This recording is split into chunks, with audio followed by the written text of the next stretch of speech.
할렐루야, 주님의 이름으로 문안드립니다. 오늘은 재림하실 예수님을 찬양하며 다시 오실 예수님에 대한 내용을 전합니다. 왜 예수님께서 재림하셔야 되고 재림에 대해 예수님께서 무슨 말씀을 하셨는지 성경에 나온 내용을 말씀드립니다. 예수님의 재림에 대한 주제는 교회에서 거의 다루어지지 않고 있습니다. 지옥에 대한 설교처럼 1년에 한두 번 정도 들을까 말까 하는 주제입니다. 물론 마지막 때에 대해서 깨어있는 교회는 예외입니다. 대부분의 성도에겐 생소하고 무슨 재림이란 의아한 마음을 갖고 이단 아니야? 라는 의심을 하게 되는 것이 일반적인 현상입니다. 그러나 그건 우리가 몰라서 그러는 거고, 특히 신약 성경 곳곳에는 예수님의 재림에 관한 내용이 수도 없이 나옵니다. 구약 4,000년간의 역사는 왜 예수님께서 초림하셔야 했는가에 대한 필요성 및 예언의 내용들로 차고 넘칩니다. 예수님께서 2000년 전 BC 4년에 베들레헴의 말구유에서 태어나신 후에 서기 30년에 십자가에서 온몸의 피를 다 흘리시며 고통스럽게 돌아가시고 부활하시는 사건이 없었다면 구약과 신약 시대의 모든 인류는 지옥의 형벌을 면치 못하였을 것입니다. 그만큼 하나님 편에서든 인간 편에서든 예수님의 초림은 꼭 필요했습니다. 예수님의 초림만큼 반드시 필요하고 꼭 있어야 되는 것이 예수님의 재림입니다. 만약에 주 예수님께서 재림하시지 않는다면 지금 이 시대는 어떻게 될까요?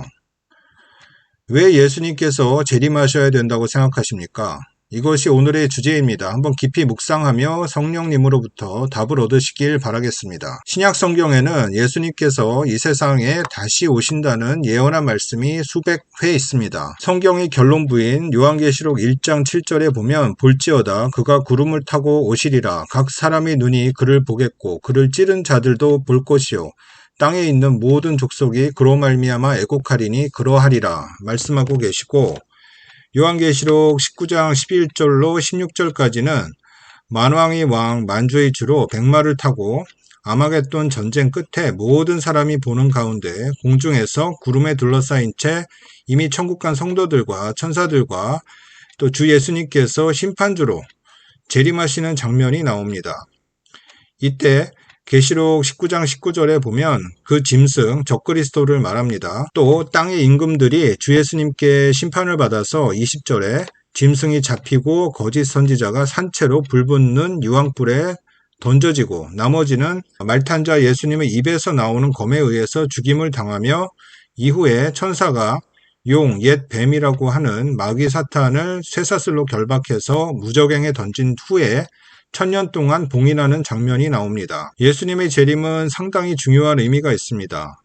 마귀 사단 및 그 추종자였던 적그리스도 짐승 세력을 다 심판해서 없애시고 새롭게 이 세상을 정화시키는 의미가 있고, 그래야 천년왕국 이후에 영원한 새하늘과 새 땅, 새 예루살렘이 있는 완성된 하나님의 나라가 도래합니다.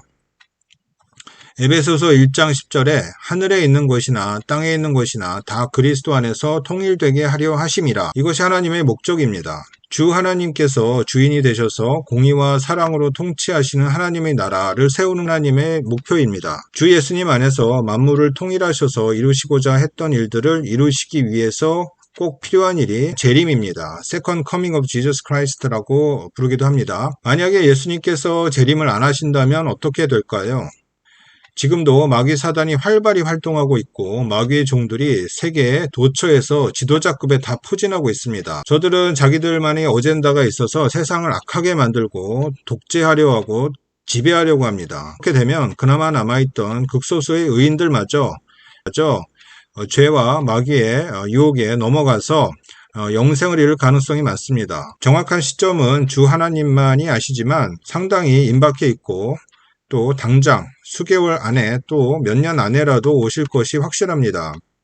항상 깨어서 주님의 공중 강림 및 지상 재림을 기다리는 성도들이 되어야겠습니다. 선지자나 12제자를 통해 또 바울 등을 통해 예수님의 재림에 대한 말씀을 여러 차례 전하셨지만 그 내용은 다음 기회에 전하고, 오늘은 예수님께서 직접 재림에 대한 말씀을 선포하신 것을 찾아보겠습니다. 예수님께서 직접 선포한 말씀을 주의 깊게 살피고 마음속에 새기는 것이 매우 중요합니다. 왜냐하면 하나님께 쓰임받았던 구약 신약의 선지자분들은 사람들이었고 반면에 예수님은 성육신 하셨지만 천지를 창조하신 창조주, 구세주, 심판주 예수님께서 직접 하신 말씀이기 때문에 이루어질 확률이 100%입니다.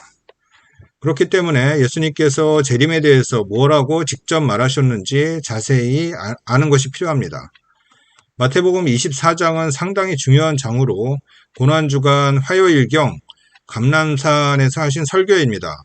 십자가 사건을 앞두고 거의 이원과 같이 가장 중요한 세계사의 흐름 또는 말세의 징조 등에 대해서 말씀을 하신 것입니다. 아마도 그 당시 이스라엘 지방에서 공용어였던 아람어로 하셨을 것입니다. 2000년 전에 하신 말씀이지만 하나님의 말씀은 영원토록 역사가 되기 때문에 지금 이 시대에도 동일한 효력을 가지고 동일한 능력으로 역사되고 있음을 믿습니다. 하나님의 말씀은 일단 선포가 되면 하나님께서 의도하셨던 결과, 열매로 반드시 나타납니다. 마태복음 24장 27절에 보면 번개가 동편에서 나서 서편까지 번쩍임 같이 인자의 임함도 그러하리라. 휴거 신부를 데리러 오시는 주님의 공중 재림을 의미하는 구절입니다. 이어서 마태복음 24장 29절은 그날 환란 후에 7년 환란기 후에 즉시 해가 어두워지고 달이 빛을 내지 아니하며 별들이 하늘에서 떨어지며 하늘의 권능들이 흔들리리라. 30절에 그때 인자의 징조가 하늘에서 보이겠고 그때 땅의 모든 족속들이 통곡하며 그들이 인자가 구름을 타고 능력과 큰 영광으로 오는 것을 보리라. 이 말씀은 요한계시록 19장 11절 이하에 백마를 타고 만왕의 왕, 만주의 주로 재림하시는 예수님을 통해서 성취되는 모습이 성경에 쓰여 있습니다. 마태복음 24장 44절에 너희도 준비하고 있으라 생각하지 않은 때에 인자가 오리라.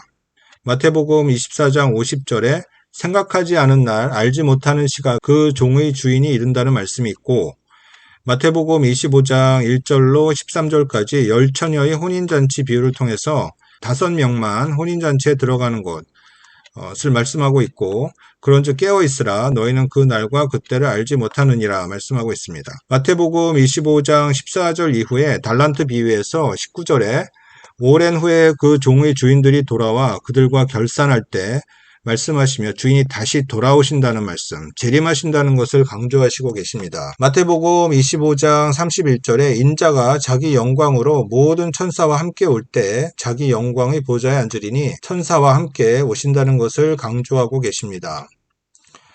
마태복음 26장 64절 이후에 인자가 권능의 우편에 앉아있는 것과 하늘 구름을 타고 오는 것을 너희가 보리라. 이 말씀은 대제사장이 십자가형에 넘겨지기 전에 하나님의 아들 그리스도인지 신문할 때 하셨던 말씀입니다. 누가복음 22장 69절에 이제부터는 인자가 하나님의 권능의 우편에 앉아있으리라 동일한 말씀입니다. 마가복음 13장 35절에 깨어있으라 집주인이 언제 올는지 혹 저물 때 일는지 밤중 일는지 닭 울 때 일는지 새벽 일는지 너희가 알지 못함이라. 36절 그가 호련히 와서 너희가 자는 것을 보지 않도록 하라. 누가복음 12장 35절 허리에 띠를 띠고 등불을 켜고 서 있으라. 40절에 너희도 준비하고 있으라 생각하지 않은 때에 인자가 오리라. 누가복음 12장 46절 생각하지 않은 날 알지 못하는 시각에 그 종의 주인이 이르러 어미 때리고 신실하지 아니한 자의 받는 벌에 처하리니.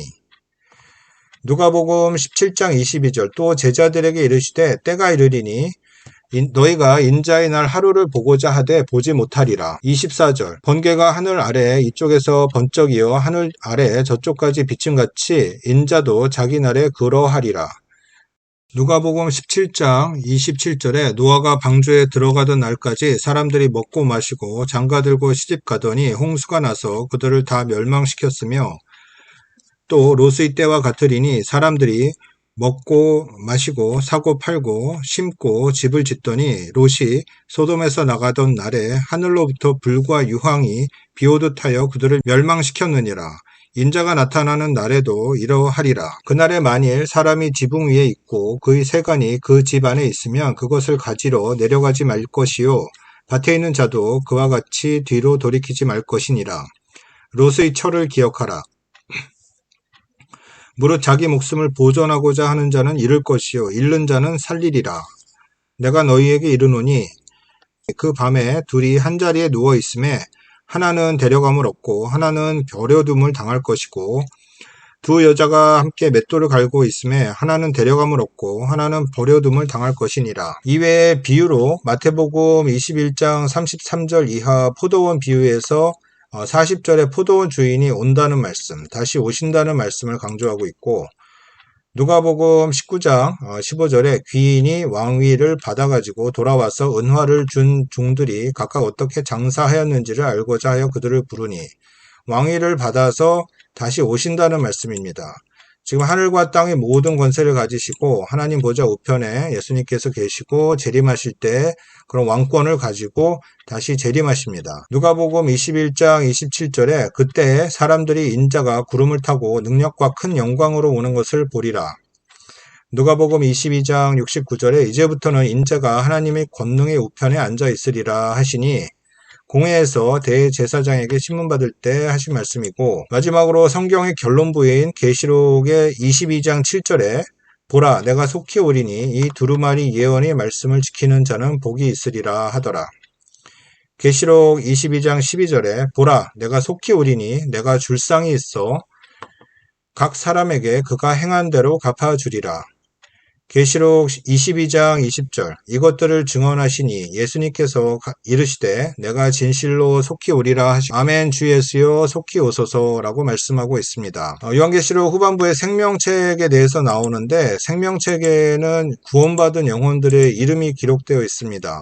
얼마 전에 깨닫게 해주신 것 중에 하나가 이 생명책에 이름만 기록되어 있는 것이 아니라 우리 일생 전체가 그 이름 안에 포함되어 있다는 그런 깨달음을 주셨습니다. 우리가 태어나면서부터 죽을 때까지 이 세상을 떠날 때까지 했던 생각, 말, 행동, 또 회개했던 일들, 또 기도했던 일들, 전도했던 일들 이런 모든 우리 일생이 이 생명책에 다 일생에 담겨져 있다는 깨달음을 주셨는데 일단 천국에 가보면 확실히 알 것 같은데 맞는 것 같습니다. 이 성경의 결론부인 요한계시록에도 예수님께서 내가 진실로 속히 오리라 말씀하시면서 끝납니다. 예수님께서 재림에 대해서 어떻게 말씀하셨는지 살펴보았습니다.